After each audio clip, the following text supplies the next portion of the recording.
મૂળ ચોખ્ખી મેલડી, પછી મસાણી મેલડી નામ કેમ પડ્યું? આ મસાણી મેલડી પોતે ઉગતાની મેલડી ચોખ્ખી જ હતી આ માતા.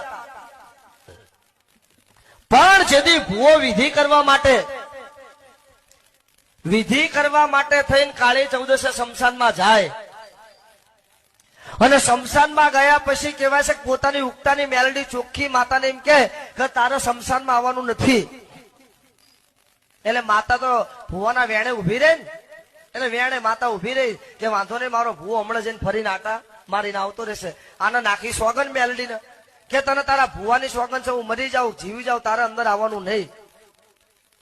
પણ વિધિ કરતા કરતા મંત્ર ઊંધા બોલાઈ ગયા અને ભૂતડા જાગ્યા, ચૂડેલું જાગી અને ભૂવાનો મરવાનો વારો આવ્યો. એટલે એને કીધું, એ મારી મેલડી વેણ છોડ્યો તારો, આય અંદર.